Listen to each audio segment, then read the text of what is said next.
let us start. I know that we are already late, but we will try. We will try to be short, concise, effective, productive. What else? Because we all are very educated people with a good health, and we could do it. Yeah. So our theme for today, we were talking a lot about the different things, and I think OECD is the good thing where we could be proud of. So let's start with this. This is a positive message. We received the invitation to OECD, and we should be proud of it. But is it the only thing, and whether we should stop there being proud for ourselves? And here we are in the panel, and we will discuss the different things. And Minister Zrinkevich has joined us today. It was his major role to get us into OECD and receive the invitation. I hope we will accept it, yeah? Then the next one will be Martin Kazaks, who will give us the macroeconomic view on where we are. And I know, and I have heard as well, that we heard today a lot of sort of sad messages. But it doesn't mean that the future is as sad. So we are in the crisis position. Usually the crisis, after the crisis, something positive is coming out. So maybe we need to cut this, make a surgery finally, and be in the positive. Then we will have Daiga from Nasdaq Riga. She will give us the perspective from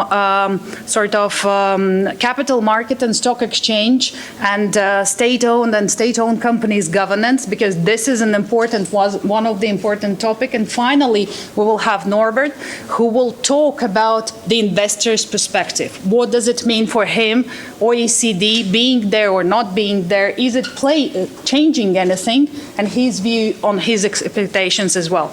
So, taking into account that the minister needs to leave, I think 5 minutes before 5, so let's be very, very fast in what we are doing here. So each panelist, just a brief. So let's do like that. Try 5 to 7 minutes for each panelist, and then we will have more interactive question and answer session. Can we agree on that? Let's do it. So, Minister, the floor is yours. Well, thank you very much, and very good afternoon, everyone. Actually, I'm a little bit disappointed because I wanted to use about 1 hour just to tell how hard it was to get there, and then to have my doubts whether we are going to accept the invitation to OECD at the final moment. But on a serious note, I really do apologize that I will have to leave earlier as even we have scheduled. It's not because of kind of my issue, but we have an issue with the German foreign minister's plane. He's arriving much later than expected due to technical problem, and we had to reschedule the whole afternoon. First of all, I want to say that this is the audience where I believe we don't need to discuss why should we join OECD, what are the benefits. That's the most, how to say, interesting topic now for the press. When we were giving interviews after receiving invitations, the first question was why, the second, how much it costs, and the third was, are we going to be serious about OECD? So that's the most typical kind of questions we are getting from journalists. I want to, first of all, thank FICIL for being one of the staunchest supporters in the process of reforming our, let's say, state-owned enterprises, addressing issues that are and that were relevant when we were undergoing the whole accession process. Closing 21 chapter with OECD. Now when we are about to sign the accession treaty next week on the 2nd of June, and then hopefully ratified by end of June by the end of the current session of the Parliament all the necessary treaties, I think that it is very important to outline three major issues. The first issue, we have been already undergoing some reform process that I believe is very relevant for the development of our country. The first was the state-owned enterprises, especially reintroduction of boards. While it took quite time to convince some of our political parties in the parliament, some coalition partners, that we really need to go back to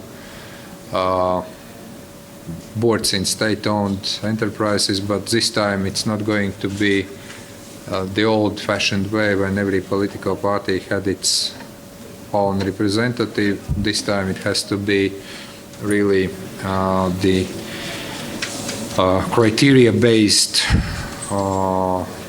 also merits-based, let's say, selection process. I think that this is the reform that is going to play quite a positive role. Having said that, I'm also quite aware that it's not about great legislation being passed. Actually, it's about legislation being implemented. We have already first decisions taken. The first boards have been established, notably Riga Airport, some others soon to be followed. Second, I think that it has been very instrumental to address financial sector, our banking sector. I think that money laundering issues of, let's say, money that has been transferred through Latvian banks and where we have some doubts that our relevant authorities have been working, in my mind, quite efficiently in last months. And I do believe I have spoken with the head of the central bank as well as the head of financial regulator that this process is also going to continue. Not only because OECD wants it, not only because this is an issue of reputation, but also because we consider this as the issue of national security. Under current situation, we don't want to see the money coming from very doubtful source to influence also Latvian political life. And here, more to come. Actually, as we speak, I've read news that there is now also the fine which is going to be imposed against another bank, sorry for banks, but it's Aizkrauklis Bank. And I think that's also for a very good reason. I don't want to see this country anymore being association with stolen money from Moldova or with dirty money from Russia or anything else. I think this is somewhere, but it took us a little bit time. It took us a little bit cleaning up also some of our regulators, but I think for good. And the third, I think that also the information exchange on taxation, especially the conventions signed and ratified, as well as issues that are related to the fight against bribery, still have to bear the fruit. Having said that, as I was asked by one journalist yesterday, whether that means that after signing the OECD treaty we are going to wake up next day in the bright and sunny future with totally different country. Of course not. I think that OECD is another good instrument that if we use it in the right way, we can really advance reforms in such sectors as education, in such sectors as health, but it's in our hands. That's one. And second, we can really tackle some of issues if again we use all the toolbox we have been provided also by membership in this organization. Well, with some kind of disappointment, I'm skipping the great story how we were doing well in accession process I will skip all the prizes which I reserved to myself and the government, and I will immediately pass to critics who will say that everything is bad again, and it will get you in the most depressive mood. I was told was sometimes, as you also said, was sometimes governing this room in the earlier sessions. Thank you. Thank you very much.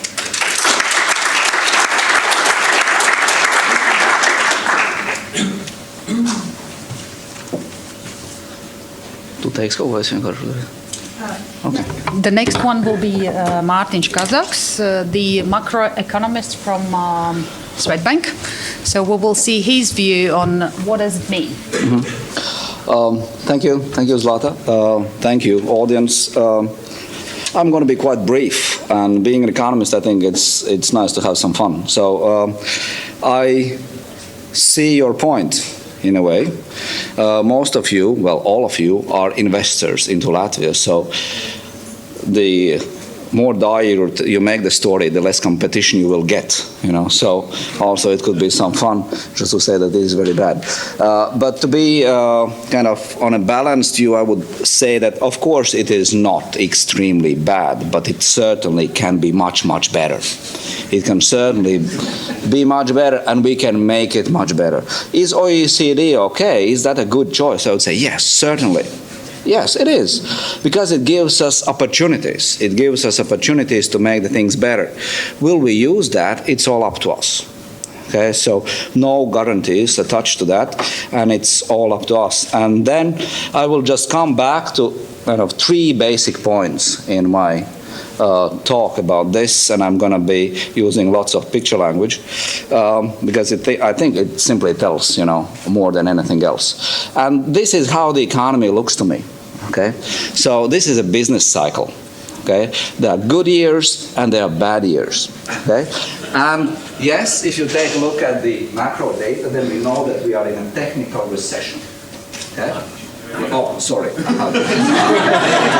Sorry. I'm bound to the microphone.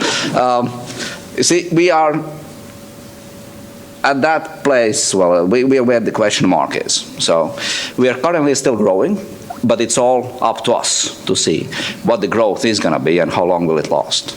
Okay, so the economy is cyclical. Now, unfortunately, we are hitting kind of a soft patch. And what does that mean? It means that we need to think not only about short-term things, that unfortunately has been the case very much in the policy-making issues as well so far, but think about longer term, okay, about structural issues. What are those structural issues? Well, there's nothing new. Okay, it's all the same. The bicycle has 2 wheels, and the wheels typically are kind of circles. You know, it's nothing, you know, of triangular shapes. So one of those things, and we have been talking from the FICIL's point of view about these things, and we would love to see government doing more on that. There have been some good things, but certainly much more can be done to improve the business environment, and one of those things is certainly the grey economy. I don't want to be as critical and as harsh to say that grey economy kills growth, but it certainly does impair growth outlook. Okay? It kills productivity growth. It puts a glass ceiling on productivity growth. It reduces social benefit system.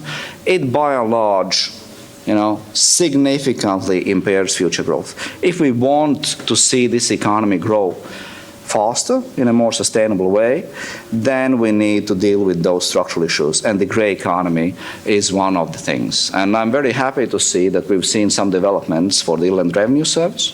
We've seen you know, some issues along the way of the OECD membership, also with money laundering issues, what the minister just mentioned, which is all good for growth in the future. Okay, so let us think more of long-term issues. About short-term issues, there is nothing much that we can do as a small economy. If the global economy is weak, then we will suffer through exports. But we can make our life much, much more pleasant if fundamentally we are stronger. So the first point is we need to shift more towards longer-term perspective. The other thing is, if we take a look at the income convergence so far, I would say, well, so far so good. Not that bad, in fact. If you take a look at the Latvian dynamics there, the Latvian line is the green one. You know, this is GDP per capita as percent of Germany. If you take a look at 95, 96, 20 years back, you know, it was about a quarter of the German level. Now it's about half. Okay. Is that sufficient? I would say no. Okay. We need to do better than that. Can we make it? I don't know. Okay? Very few countries do make it. If you take a look at this chart, what we can see many countries like Italy, you know, the top line, 15 years back they were doing better, or at least as well as Germans. Currently, they're about 80% of the German income levels. Okay, they've fallen back. If you take a look at the so-called front-runners earlier in the game from the Central and Eastern Europe, take a look at Hungary, take a look at Czech Republic, they've stuck. Okay, the last 10 years, you know, no convergence. They've been growing, but they have been growing not as fast to catch up as needed. So let me conclude with this.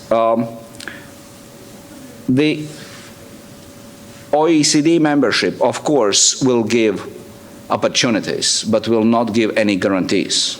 Okay? And it's all up to us, and I'm very happy to see that FICIL takes interest in longer-term issues. And if you take a look at the position papers, they are all about structural issues. That will help the economy grow. And that is what should be done. We've seen progress in certain areas in the last year or so, also very much linked to the OECD. But it does not end here.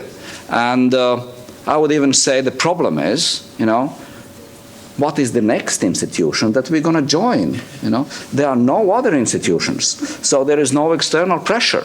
We joined the EU, we joined Euro area, we joined OECD, and all these were external pressures to improve the structural issues in the economy, the fundamentals.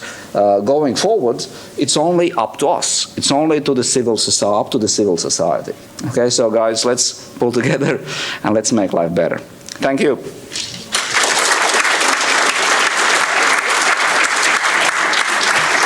Thank you very much, Martin. I think you're precise on time, so that's great.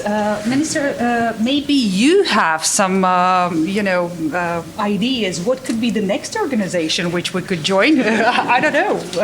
Maybe we could generate those ideas here. Yeah. But being, I think it's provocative. I think, Daiga, that now the floor is yours. What about the capital markets? How do we see those going around, and the state and municipal companies, corporate governance? I think this is what worries us. Yeah, thank you. I also belong to those who believe that membership in OECD is actually our great chance to improve the business environment. And what I have seen from my personal experience is that this external factor of wanting to join the different organizations or call for help, let's say in 2009, to European Commission, it is actually the main drivers for change and for reforms, or any kind of reforms in Latvia. And I have been also part of SAIMA Commission discussions when some of the present people who are sitting here in first row said, guys, to the SAIMA deputies, we need to join OECD, and OECD is saying we need to restate the councils in state-owned enterprises. I mean, it's kind of, in a way, sad thing to say, but that is the reality, because there is no incentive to do any reforms, not in education, not in healthcare, not in SOEs. So the question is why? So in a way, you could say that the fact that it's all in our hands is very empowering, but I would say it's also very scary. So, but why SOEs? Well, let me remind you that Latvia actually owns the largest energy power supply company in Baltic states, Latvenergo. Latvian state owns also Latvian Railroad, who actually employs 12,000 people, and according to their calculations, the annual contribution to the state budget is 100 million euro. I would argue that if properly governed, the contribution could be by far bigger and larger, because it's about Latvian growth. So I think that given the fact that in Latvia, state-owned enterprises, there are so many enterprises owned by state, and they They provide fundamental services to Latvian economy. The development and governance of them, proper governance, can play a very important role in our future. And I'm not advertising for privatization or things like that, which in time also obviously would be a normal choice for any government. But I think at this point in time, what we can do is we can reinstate the boards. We have the framework in place. But of course, the details are, the devil is in the details. So we really have to make them independent. And there is a big temptation, I believe, also from political circles to have, to place people in those boards who can be easily influenced and maybe who are not always able to think independently or even maybe don't have the best competencies. So to set up this process properly, I think we absolutely need to involve independent consultants. We need to involve the best talent available, and this best talent available is not always speaking Latvian language. So we need to look broader, and we really need to attract talent from outside, which will be, of course, a difficult thing to pass through Parliament and so on. The next item is we need to introduce transparency and accountability. And we have progressed, of course. By the way, in 2009, no one in Latvia could even account how many enterprises Latvian state owned. So we have progressed greatly from that. And I think it's also partially because of OECD membership aspirations. We need to make the financial reports of state-owned enterprises available publicly on quarterly and annual basis, and it can be done. Actually, in Lithuania, since 2011, there is a public website in Lithuanian and English languages where you can find all the assets, financial reports, what is paid in taxes, the peer comparison to Nordic-Baltic region. So that's a very essential factor. And making connection with capital markets, I would just like to bring one example. We all probably remember Latvenergo 5 or 6 years ago. It was a company who was struggling with corruption scandals, but now this is a completely new, transformed company. Let me remind you that over the last 3-year period, they have gone to capital markets and have actually issued public listed bonds in the amount of 200 million. The interest is great from foreign and local Baltic investors. The last batch of 25 million was actually oversubscribed, I believe 5.8 times, and mostly bought out by Baltic pension money. In Latvia, we have 2.5 billion euros in second pillar pension money, and virtually none of it is invested in real economy in Latvia. But in this Latvenergo case, it was bought out by pension funds. So there is great interest. Let's issue bonds for Latvian Railroad and so on, many other companies. First of all, those companies start operating in real environment, real economic environment where investors value their performance. At the same time, the companies also become very transparent. They disclose financial reports and so on. And that brings more accountability from management, from boards, from shareholders about the company performance. So this is in brief. Thank you. I'm actually very proud of my panelists. They are so disciplined. So thank you very much. I think it's a good grasp on the transparency that the financial markets are definitely adding the transparency to the issues. And I think Latvenergo is definitely the good example of being, and actually I like the idea about funds, second pillar funds, using and returning the money into economy through investing into bonds. Yep.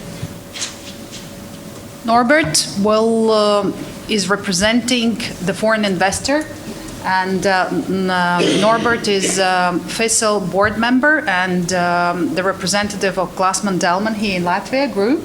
And we would like to hear your perspective from what does it mean for you, OECD, and what do you expect from Latvia as an investor? Thank you, Zlata. You certainly did not invite me because I'm an expert for OECD issues. I'm not. But what I can offer is some experience, which I collected over 30 years in many countries doing business and just comparing conditions which we have here and which we have in other countries. So without any doubt, foreign investments for Latvia and that we heard today are very important. So only the figure that the foreign investments in Latvia are paying 50% of the tax payments, I think it's a very important figure. So you can attract foreign investors by different reasons. Can be financial incentives, can be competitive labor forces, can be the availability of natural resources, which was in our case the attractiveness of Latvia, or many other reasons. The important thing is not only attracting the foreign investors, it's even more important to keep them satisfied with their investment in the country. So this means that what we are expecting as foreign investors is the support that we can stay and probably do further investments in this country. So what we need as foreign investors is trust, deep trust in the whole system in which we are working in. We need a stable, transparent political, legal, and regulatory system, environment on which we can rely on, and that is what we heard today. And what we expect as foreign investors is a firm commitment of the Latvian government to work on this. And we heard about OECD. Yes, OECD, I'm expecting the same, will give the same benefits to Latvia as to our other OECD members. It is a forum to compare and exchange policy experiences with other countries. OECD can support Latvia in advancing with their political reforms. In this sense, the OECD will be an important strategic partner of Latvia. So I think the invitation to the OECD is a reward for that, what Latvia did already in the past. It's obviously that OECD is recognizing what Latvia did in the past, and this is very good news. We heard that already, also for us as foreign investors. But I think it's just a prepayment. It's a kind of a credit they're giving to us. So Latvia now has to prove that we consequently continue with our reforms. And these reforms are urgently needed. So I think don't expect too much. OECD will support, but the job has to be done by Latvia. So what are we expecting from the Latvian government as foreign investors? We did hear a lot about shadow economy today. We heard very detailed and very valuable proposals how to fight against shadow economy in the different fields, in the different organizations and industries. I turned it around a little bit. So I was looking at the countries where the shadow economy is low, and I was asking myself, why is it low? And many scientists were working on that, trying to find out why is shadow economy high and low in certain countries. And it's low in those countries where the population is satisfied with their individual situation, the society, with the quality and the work and the service of the public sector, with the quality of the political leadership, we were hearing that today from Stephen, and as well with the quality of the leadership in the private sector. So in these countries where you have these conditions, shadow economy is low. Having said that, Latvia has a high shadow economy, which means that all these conditions I was just mentioning are not given enough in Latvia. So shadow economy is playing a relevant role in this country, and we heard today that this is one of the main obstacles for foreign investors. So I think no doubt about the main reasons for the shadow economy in Latvia has been identified. It's in the report, we heard that this morning, and there is no excuse not to work on it. I share very much the point from Biber, which we heard about the vision of Mr. Bush Sr. We had a Chancellor Schmidt, he was saying, if you have visions, you have to go to the doctor. I'm not sharing that opinion, but I think it's really a fact that this country needs a vision. Also to combine what we heard from you, the long-term idea about this country. So if and learn that from companies. If you have a vision, the vision is unifying all the people working on that. And if you have the vision and you break down to a strategy, and you break down the strategy to certain goals, and these goals to working fields, then you can unify Latvia and concentrate all your forces you have on that. I think only with a strong vision, we all go in the same direction. If we don't have a vision, you go there and there and there. So this vision has to be followed by a clear strategy, clear goals. These goals must be communicated, from my point of view, to everybody living, working, existing, investing in this country. So we all have to be a part of this strategy and fulfilling the goals, and then we get also the reforms which we need. So everybody, all of us, have to take their share in this responsibility. So, coming to the Latvian government, yes, we need a strong commitment for a challenging and unifying vision with a consequent strategy, with clear goals, which can be followed up and controlled by ourselves. And I read an interesting sentence yesterday: finish starting things, start finishing things. Thank you.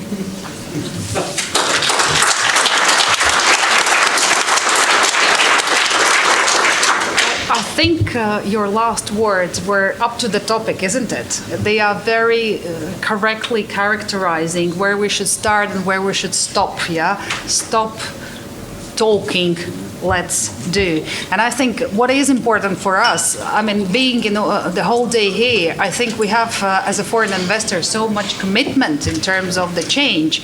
So, and I'm just wondering how the government probably could use us more in terms of leading this change and showing by examples, because we have so many powerful people and so many good leaders in terms of driving the change as well. I don't know, colleagues, if you have any questions, the minister have another 5 minutes before he is running. We could stay longer. So the floor is yours. We're here to answer your questions.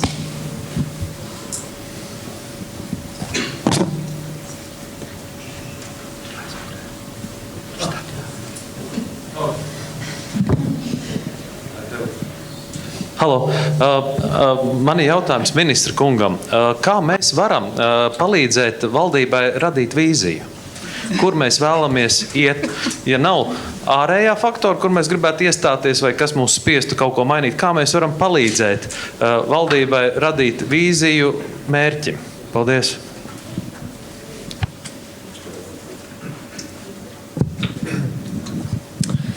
Okay, I'll try to answer in English. Well, first of all, just to continuing this thought about vision and going to see the doctor if you really have vision, I can say that after a very frustrating this morning debate in the government about the next year's budget, I could say that vision without resources, quoting another guy, is a pure hallucination.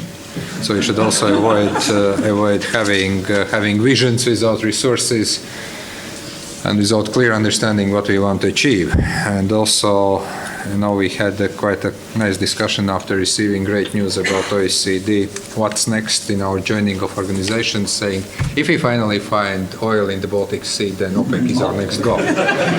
So we can continue in a half-joking manner, of course, but on a very serious note, yes, I do agree that to some extent, like it or not, partly because of we have political system where we have different parties. We have a system where sometimes doing reforms is really very difficult if you don't have some external pressure. And then, of course, you can first blame bad Brussels when we were joining EU. Then we were happy to blame bad Paris joining OECD. Now we have to find another bad capital to blame before we are going to do some other reform. But I think that I would be very careful about creating visions. Sometimes what we need is simply trying to get in order some of our long overdue sectors. We were discussing the health systems this morning extensively. Our education system. Well, I understand we are all a bit frustrated what's happening with our insolvency system.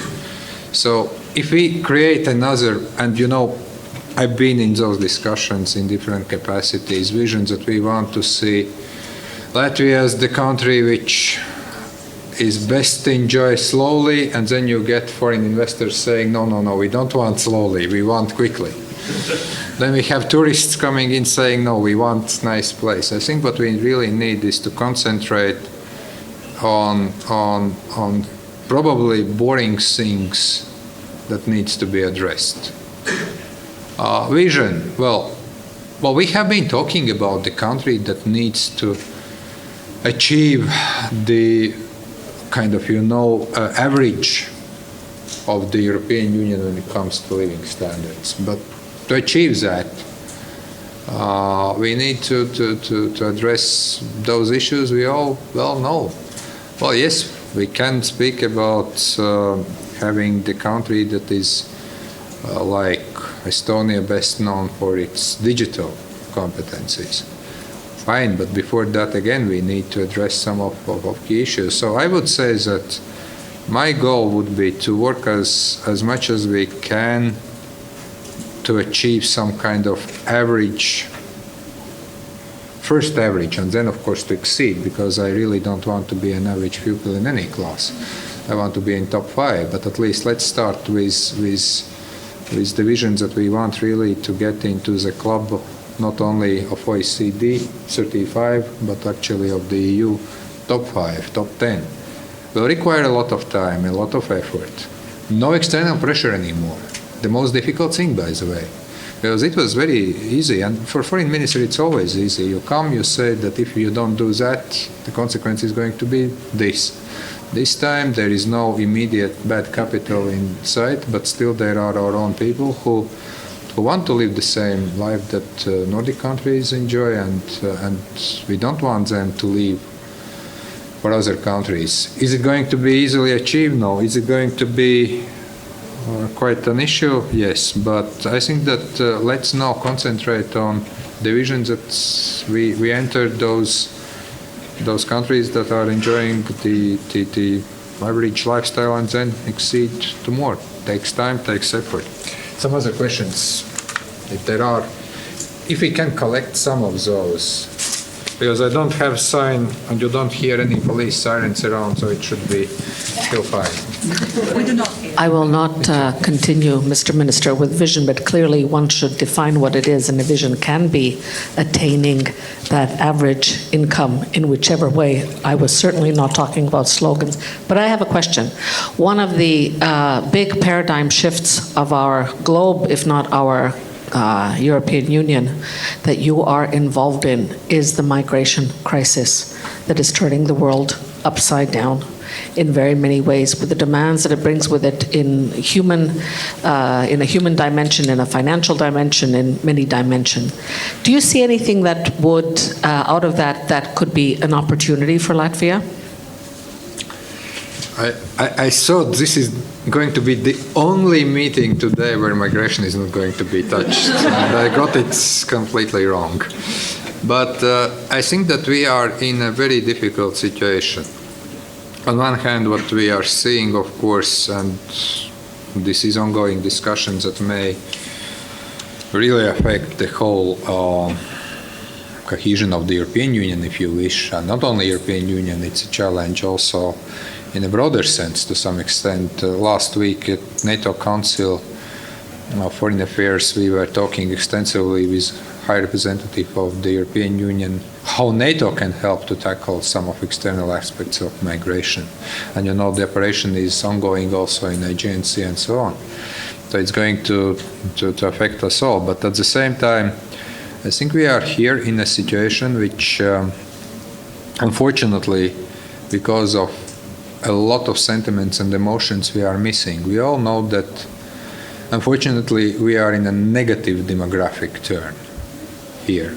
We all understand that we are going to face, and I don't know whether Minister of Economy has discussed about this with you, But we are also seeing the issue that we are going to experience the lack of workforce. We are already experiencing it, not only because people are leaving for Britain or anywhere else, but also simply because of demographics, and sustainability of our pension system is quite a challenge in coming decades. So unfortunately, because of the current turn of events, the debate on how to address migration as opportunity is not there. We are completely overturned by all fears in the world you can imagine.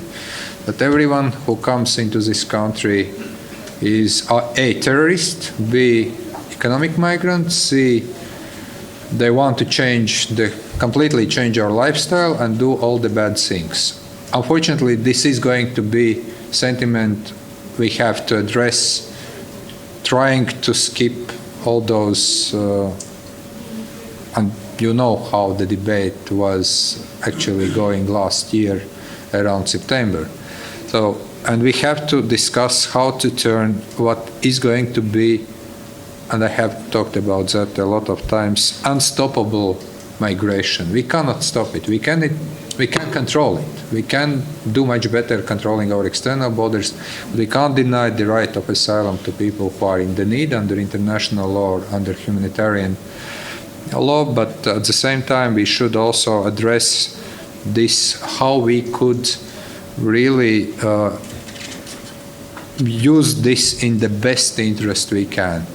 Taking into account that we have to uphold our liberal values, we shouldn't allow what happened in New Year's Eve. That's impossible, I think, for any Western society to admit, but at the same time how to actually turn it into opportunity. And those decisions, unfortunately, that we have been taken under some certain internal political pressures, like decreasing the amount of social benefits for those who are going to come here under the relocation and resettlement scheme, are not the best way to address the issue. I also think that FICIL here can be very helpful, actually, because in your home countries, and you have many mother companies, you have this experience of how actually integrate migrants or asylum seekers, if you wish, in your companies, how actually to provide them with jobs, with training. I talked with Minister of Interior a couple of days ago, and he told me the story that already those first people who are here, those 22, 23, some more to come, they are really very eager to learn Latvian language. They are eager to work. That's complete nonsense that they are expecting thousands of euros immediately poured in their pockets. But then we are lacking a couple of issues where we need to work better, and local government should address this as well. Housing, it's enormous trouble now. Actually, those people are still living in Mucineki center, but we should relocate them somewhere to housing, and then where to work. They will get their language. And here I think that actually FICIL can become a better partner, especially from the business side, providing best practices you have in your home countries, maybe also trying to get some of those people also working in that or another company. So it's not only that we have some, you have some demands on the government side. There is idea I leave with you as well. On this happy note, I'm rather disturbed that another question is going to be about, I don't know, NATO presence here or anything else I'm going to discuss with my colleague, but I really apologize. This was unexpected. We had to reschedule the whole afternoon, so I thank you for those questions and also for very good partnership. We, as the Ministry of Interior, have enjoyed not only when it comes to OECD, but also when it comes to the overall cooperation. Looking forward for continuation of that. And I wish you really productive tomorrow's meeting, as well as very good discussion with this very good panel. And now you can really talk about issues in a more frank and open atmosphere when the government leaves. Thank you. Thank you very much.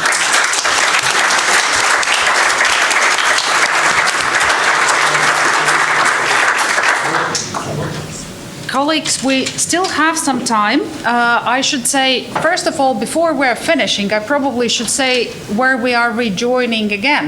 Yeah, so, or we should finish the panel and then we will give you instructions. So if there are any other questions, yes, the minister has left us and we are a little bit late for the discussion, although we have catched up pretty, yep. Here is the microphone is over there. So actually I had a comment. My name is Anders Grafs. I work for Baltic Institute of Corporate Governance. And Daigal already mentioned, so for the state-owned enterprise, it's really essential to have independent non-executive board members serving in the boardrooms.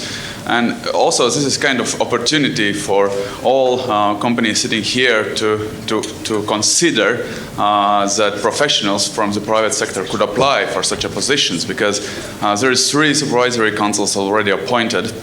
There is upcoming also for Latvian Ergo, where the competition will be for the supervisory council members. So, guys, we can help to make this boardroom work more effective, and everybody can consider to really to have candidates for such a board competition. So thank you. So you are advertising for the position of the supervisory board? Yeah. Exactly, so, because this is what we need. We need more professional boards, more independent boards. So if we are here, we can also help the Latvian economy to make these boards more effective. So.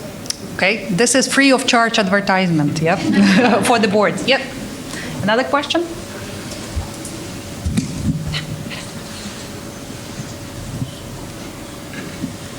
My name is Raimons Graudiņš. I'm representing Stockholm School of Economics in Riga, but I've been working for Latvian Railways 8 years, so I have some inside perspective. And it was mentioned that following the recommendations from OECD, the supervisory boards are introduced in order to make sure that the companies can function more independently from the ministries and other administrative bodies that supervise them.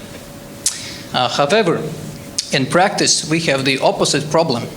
It's actually the state-owned enterprises that very frequently define the national strategies in respective sectors. I mean, Latvian Railways, to a large extent, define the railway strategy in the country. So is Latvian Ergo, who is to a large extent defining the energy policy in the country. And I think for the foreign investors, this is probably even a much bigger problem, because then this is about the access to markets and the competition. So it would be interesting if Latvian government, in line with the things which they are already doing, would take this thing into consideration. And I would be interested to hear some opinions from the panel if something can be or should be done in this regard. Thank you. Okay. Panelist? Anyone volunteering? Well, I didn't really understand the question. I think you're saying that basically they are floating in open sea and defining the direction where they want to go. Yes. Well, I mean, that's the problem. I mean, if they're floating in open sea, that's one, but I think there is a chance that someone is steering them, and it's like we are not really sure who it is. So basically, I think if we have a professional boards in place, the role of the board is to define strategy and be accountable to the shareholders and also stakeholders about the achieved goals, and in the process to provide transparency and so on. So I think that is the only way how we can go forward, and that is how the large enterprises are governed all across the world. Latvia was the exception for 3 or 4 years. But I think now we are moving in the right direction. Any other observation? From my side, I do agree. I do see the challenge, what you're coming from. I think what is important and how this challenge could be solved is if the company may have a strategy, but the country need to have a strategy in the certain sectors as well. And when they are coming together, this is the moment of truth, because here there should be a clear division. What is the state is doing, what is the state delegated functions, and where they stop, and where the free economy started.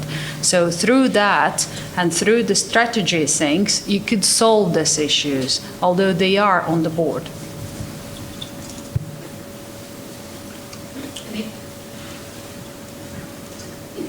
Another question? Dude is very active today. I have a question for Mārtiņš. We technically speak that Latvia is in a technical recession. Do you see, and we also discussed earlier that we believe that the 5% GDP growth in 2 years might be real because the EU funds will come. Whether there is any chance that OECD, by complying or providing some measurements on different pillars which Minister referred to, by effectiveness of procurement, for example, or tax compliance or whatever, might help us guide in the right direction? Because I don't think that within 2 years we will have a vision or we'll push ourselves in the right direction unless something really bad happens. Thank you, Jit. The question was quite broad. That means that I can answer anything I want and I can talk forever. I think I'll just touch a couple of things. The first, are we in a recession? I think, well, if you take a look at the numbers, yes, it's very marginal. I would say 2 comments. The first thing is that part of this recession is, very sadly, our own made. Okay. Take a look at the construction industry, down something like 20% year on year in the first quarter. Well, this is mainly because the EU funds have gotten stuck somewhere. Nobody knows where, nobody knows why. When they're coming, we've been waiting for that train for quite a long time. Okay? So part of this recession is self-made, so self-inflicted. That's the first thing, and let's kind of ask the government not to do simply stupid things.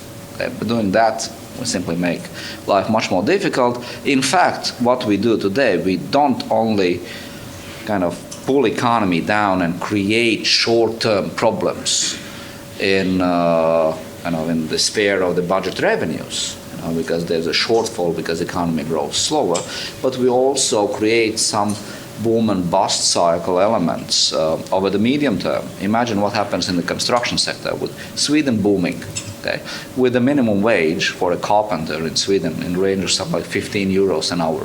Okay. If they don't have a job here, they most likely will find it somewhere else.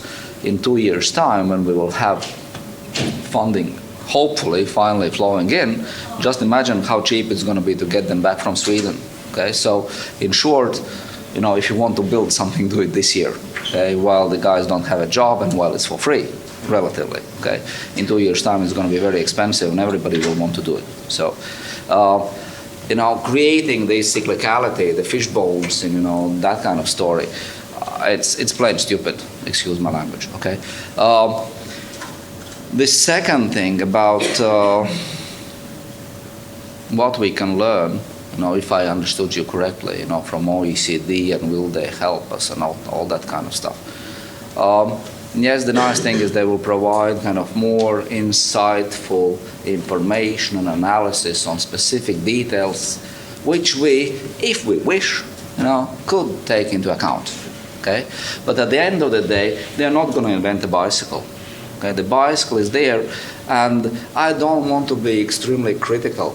I don't want to tell too much about my personal life, but I used to write these position papers a bit, in the past from FICIL's point of view, and I gave it up.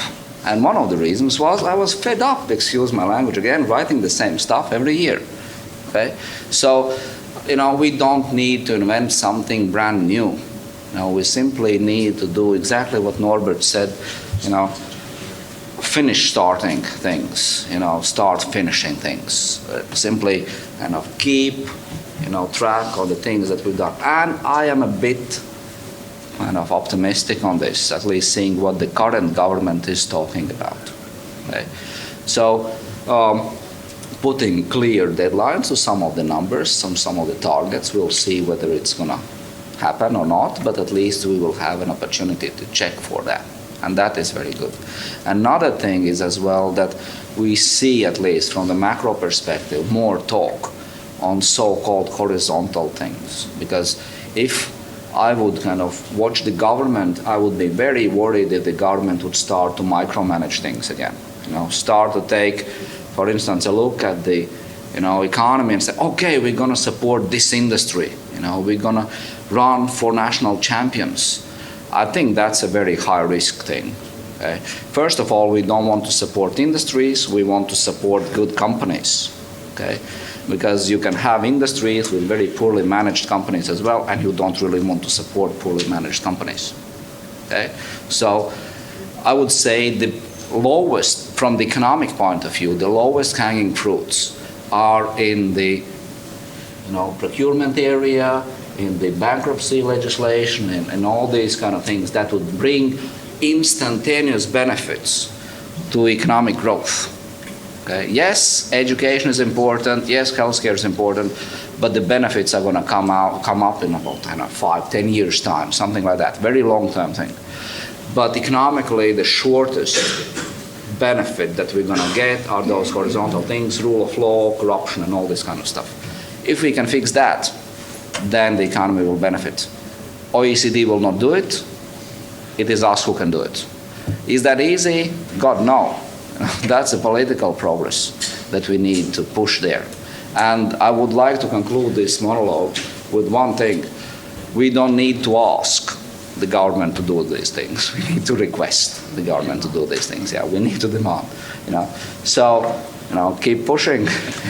That's the only thing from the macro point of view I can say. I think, Martin, you're very nicely going into the ending of our sort of today, the panel discussions. And I think today was quite an intensive day from both the panelist point of view and from the subject point of view. So tomorrow is the day when we will demand. And this will be the day when we will be talking about the three things. But no strikes, please, okay? Yeah, we will be talking about the rule of law. We will be talking about labor. We will be talking about OECD and the reforms, which we are expecting, and demanding. And we will try to keep to keep government sort of responsible for doing the right things. So thank you very much. I have learned a lot today. I think it was a very informative, and some of the sections, although were full of the energy and some of them were disappointing for some representative, I think it all goes to the right directions. We need to talk about the subjects which we don't like, and then maybe we will solve them in the future. So